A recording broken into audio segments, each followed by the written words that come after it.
Welcome back to ICC. The Olympiad has officially wrapped up, and what a historic finish it was!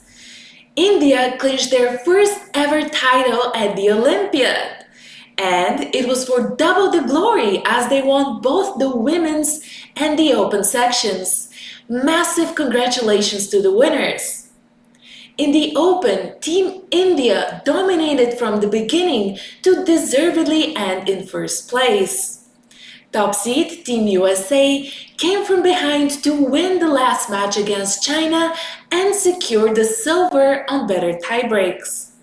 Last Olympics champions Team Uzbekistan rounded off the podium after they defeated France with 2.5, 1.5. Let's see the individual winners too. On board 1, Gukesh won the individual gold as well with a staggering 9 out of 10 score and a 3056 performance.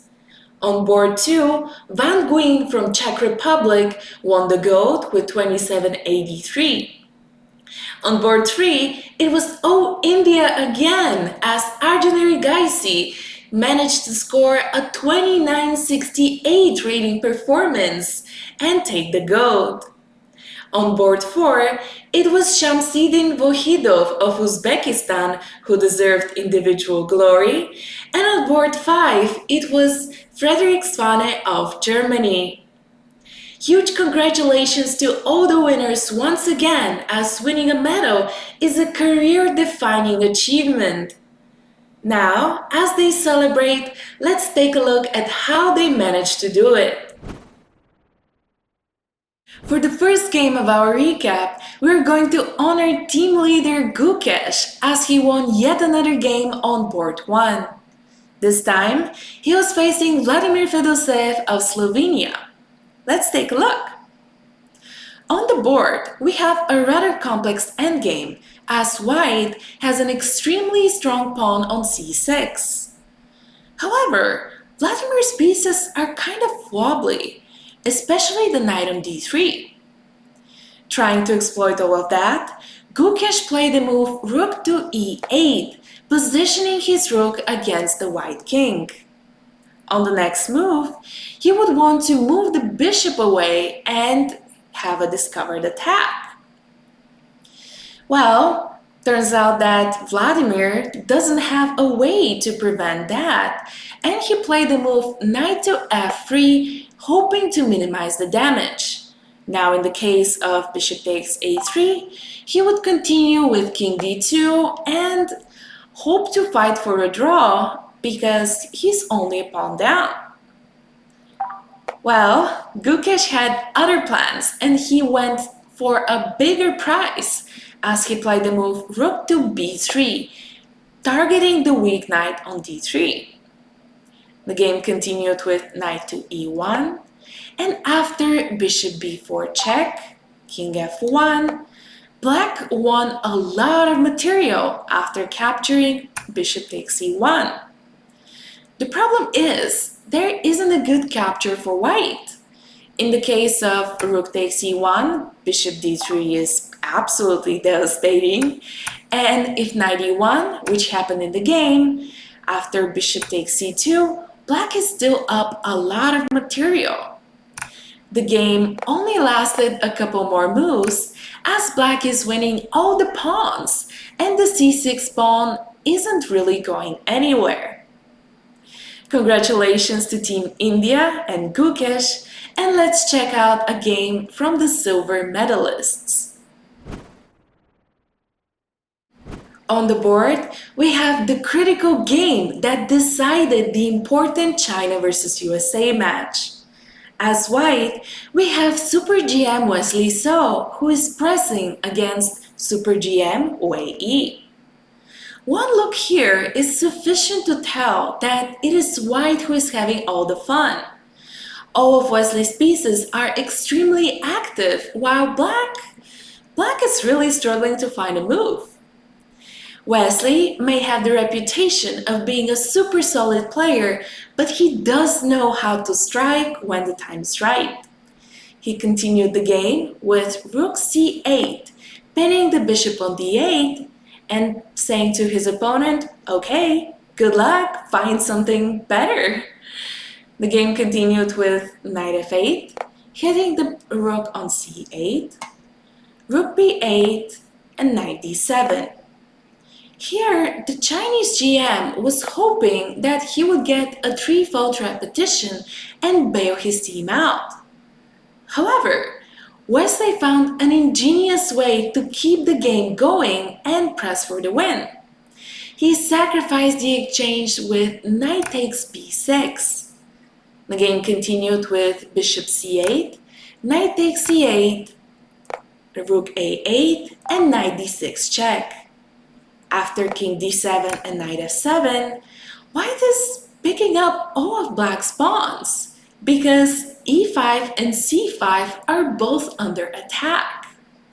The game continued with bishop f6 and bishop c5. Now, white has 3 pawns for the sacrifice exchange, and trust me, that is more than enough to win the game. The point is that in case of rook c8, black doesn't actually win material. White would simply continue with b4. That's why Wei Yi played the move knight to e6, where after bishop a3, white had consolidated and in a couple moves created a passed pawn. Let's jump to the final position. Here, after some exchanges, we can tell that the white pawn on e5 is unstoppable. She would be supported by g4 and f5, and there isn't any counterplay in sight for black. That's why here Wei Yi decided to resign. Congratulations to Team USA on a much-deserved victory. Now, let's check out the last game of the open section we have for you today. The last game of the Open we have for you today is from the match Uzbekistan versus France, a victory which gave Uzbekistan the bronze medals. The result is 1.5, 1.5, and it's all coming down to this battle between Maxime Lagarde of France and Shamsidin Vokhidov of Uzbekistan. White is already here under slight pressure. He needed to play precisely and realize that in order to stay in the game, he absolutely needs to exchange the dark squared bishops. That's why the best continuation was to go for bishop a3, hoping to get rid of this annoying piece on b2. However, the game saw a different move. Maxime opted for the move queen to a7, approach that turned out to be slightly optimistic. After e5, the bishop is coming to d4 and it appears that white is in huge trouble. The game continued with f4, where Maxime was hoping that in the case of bishop d4, he would sacrifice an exchange and then have some compensation on the king side.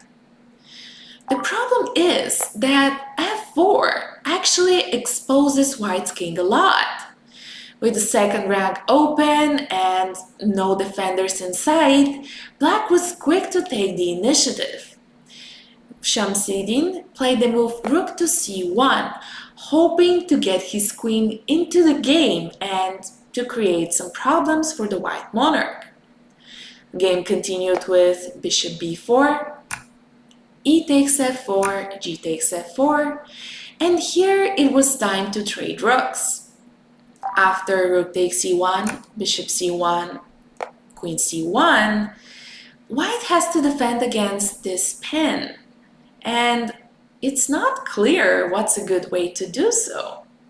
The game saw rook to e3, but after bishop a3, it was clear why white had to get rid of the dark squared bishop. The next move is bishop c5, and it's everything falling apart for white. The dark squares are far too weak to have anything to save them. The game continued with king g2, And after bishop c5, queen a6, queen e3, white doesn't have any compensation. He was hoping to maybe have a perpetual check with queen f7, queen h5, but unfortunately it is black to move, and black's attack is faster. The game ended quickly after queen e2, king h3, queen f1, check, and white resigned. Congratulations to Team Uzbekistan and Shamsidin for his individual gold, and let's check out the women's section.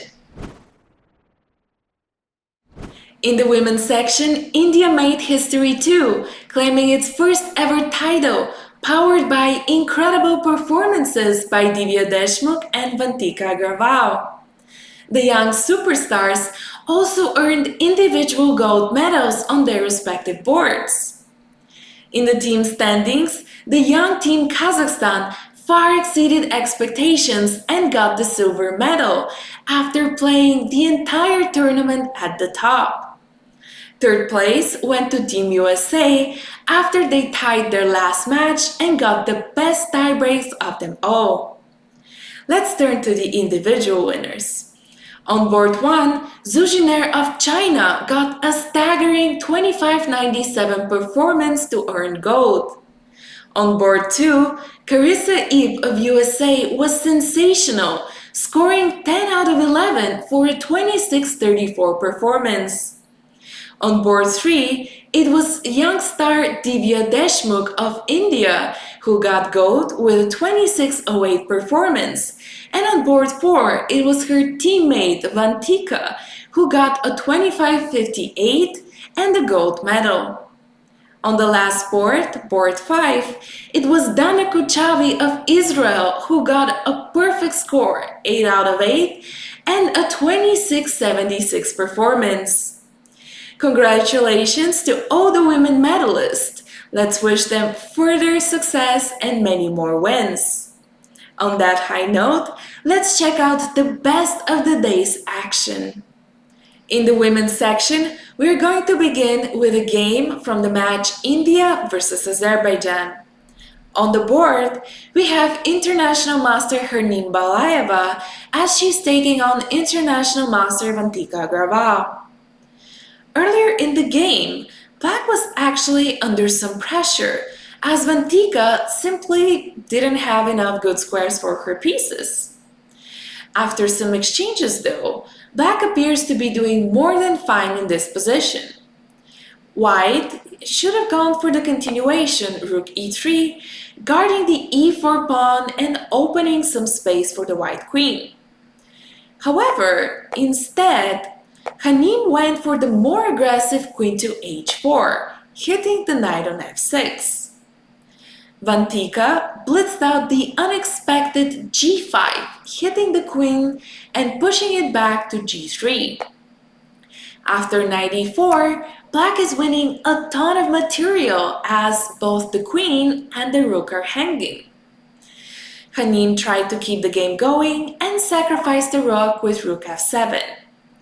Unfortunately for her, after king f7, queen f3 doesn't win material, and queen e3, which followed in the game, keeps Black under control after queen e5. Fast forward a couple of moves and we got to another interesting position. Here, Black is completely winning, but White tried the chance knight g5 check. However, Vantika had foreseen it all, and she took the knight with queen takes g5. After the sacrifice, Black has more than enough material, and the Black rooks are going to coordinate and create a strong attack on the White king. The game continued with queen f4, rook b2, and over the next moves, Black just grabbed a couple pawns. Let's see the final position.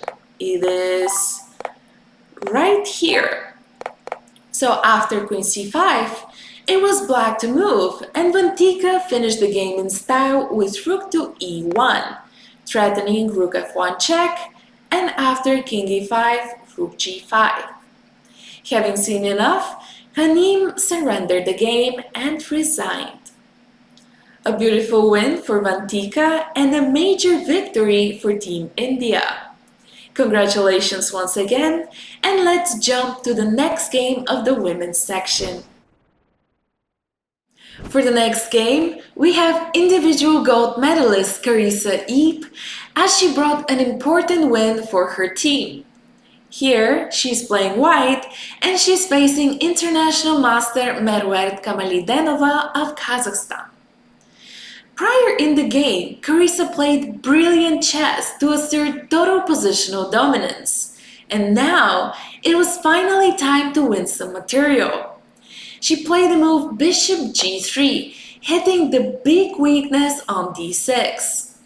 The game continued with rook d8, and Carissa finally crashed through, playing the pawn break c5, hitting the knight on e6 and winning the d6 pawn for free.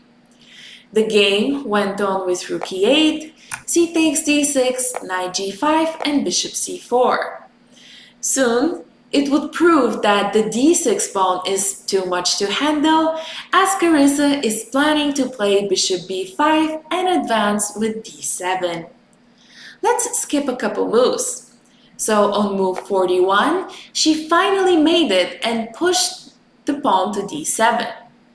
The game ended quickly after knight f7 and e5, breaking through the black defenses. Meruert took the pawn, but after the genius rook to e5, black was down material as f takes e5 is not possible. In the case of the capture, white would finish the game with rook takes f8, where bishop f8 runs into losing the queen, and rook f8 runs into d8, where white promotes another queen. The game saw a different continuation, but it wasn't much help either, as here we got the final position of the game. A round of applause for Carissa Yip, and let's go to the next game of our recap. We are going to finish our last recap in style, as we have a game from individual gold medalist on board 1, GM Jiner. As white, here she has been creating tremendous pressure for her opponent. The last move of the game has been knight to h6, where Pham Thao has been trying to finally bring her pieces out and capture the pawn on f5. Zhu, though, kept the pedal on the gas as she went for the move knight to h5, hitting the pawn on g7. Her point is that in the case of knight takes f5, she would have a little combination to win material. After queen f5, knight g7 hits both the king and the queen, winning a full piece for white. Seeing all of that, Pham played the move rook to g8, simply supporting the weak g7 pawn. Zhu continued the offensive, playing rook g2 and once again insisting on capturing on g7.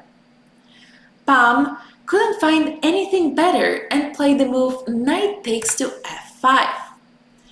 However, this pawn comes at a huge price as Zhu played the move bishop g4, pinning the knight.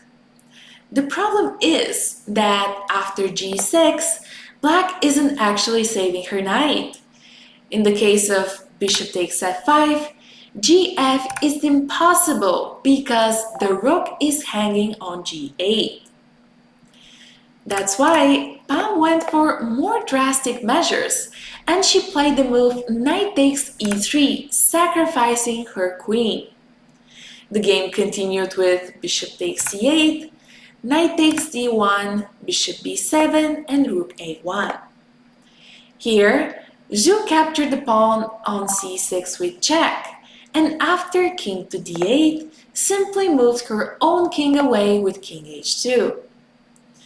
Here, white has a lot of material extra and also a fully safe king. And in addition, Black is even struggling to defend her own king. All of those factors were sufficient for a victory for White, as Zhu converted smoothly over the next couple of moves. That was all for this Olympiad from Budapest. Congratulations to all the winners, and thank you all for watching us here on ICC. Don't forget to like and subscribe, and we will see you next time on our YouTube channel.